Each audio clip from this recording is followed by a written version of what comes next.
पाकिस्तान और चीन की सरहदों पर सिक्योरिटी सूरत हाल और फौजियों की ऑपरेशनल तैयारियों के अलावा दीगर अमूर का जायजा लेने के लिए नई दिल्ली में फौज के आला अफसरान का इजलास सोमवार से शुरू होगा, जिसमें वजीर दिफा राजनाथ सिंह बतौर मेहमान खुसूसी शिरकत करेंगे और chief of defence staff general Anil Chauhan conference से खिताब करेंगे।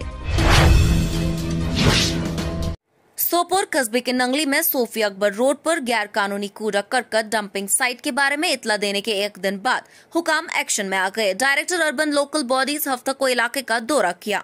डायरेक्टर यूएलजी कश्मीर मथुरा मासूम ने नंगली वेस्ट डंपिंग साइट का दौरा किया और काउंसिल को हिदायत दी कि वो कस्बे के म्युनिसिपल कचरे की मुनासिब सफाई के लिए फौरी इकदाम करे। उन्होंने ये भी यकीन दहानी कराई कि एक हफ्ते के अंदर जगह पर फेंके गए कचरे को साफ कर दिया जाएगा। जम्मू कश्मीर में डेंगू बीमारी के बढ़ते मामलात के बीच गुज़श्ता एक हफ्ते में डेंगू के तकरीबन 900 नए केस दर्ज हुए, जिसके साथ ही मुतासरा मरीजों की तादाद 5,908 तक पहुंच गई। ताहम ज्यादातर मामलात जम्मू में ही दर्ज हुए हैं। सऊदी अरब में कौमी कॉन्फ्रेंस के रीढ़ की हड्डी सजाद अहमद डार ने कई कारकुनों के साथ हफ्ता को हाजुन में इनकी रिहाइशगाह इम्तियाज परे से हाथ मिलाया। शमूलियाती प्रोग्राम इम्तियाज परे की रिहाइशगाह हाजुन में मुनक्किद हुआ, जिसमें बीडीसी नायब खाए गुलाम नबी गनी, डीडीसी हाजन फरजील अहमद डार और दीगर सीनियर रहनुमा भी मौजूद थे। सहाफियों से गुफ्तगू करते हुए इम्तियाज परे ने कहा कि इन शमूलियतों से सोनवारी में मेरे कारकुनों का भाव मजबूत होगा।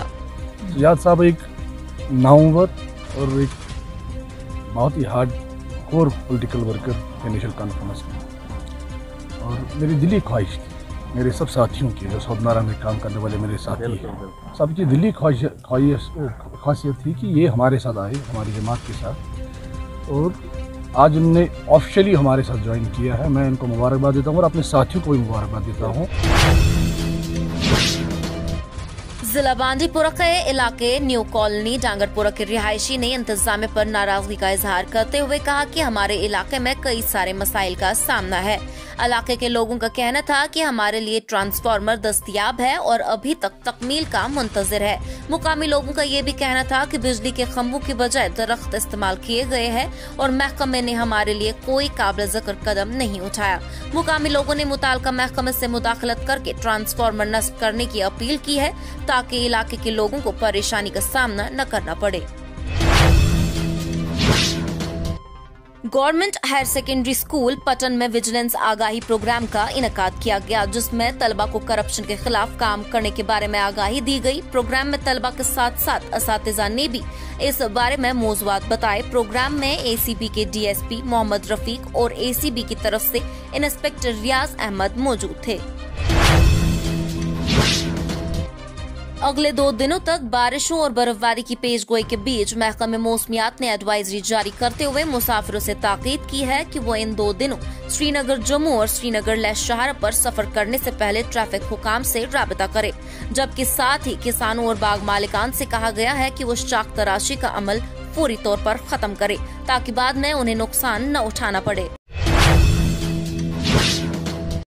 अस्सलामुअलैकुम वरहमतुल्लाहि बरकातुहू। आप लोगों को मालूम है कि मदरसा इस्लामिया अरबिया इशातुल उलूम मुस्तफ़ाए उस्मानाबाद बाथर तहसील कहरा जिला डोडा तामीरी काम दीवारों का काम मुकम्मल हो चुका है। अब लेंटर डालने का मंसूबा है। इस वक्त तक खर्चा 10 लाख रुपये आ चुका है। मजीद खर्चा जो लेंटर का है वो 6 लाख रुपये मुसलसल है। इस सिलसिले में अहले खैर हजरात से अपील की जाती है कि इस खैर में बढ़ चढ़ कर हिस्सा लें और सवाब जारिया हासिल करें। मदरसे का अकाउंट नंबर 0609040100000349 और IFC कोड है JAKA0KAHARA और फ़ोन नंबर है 7051366018।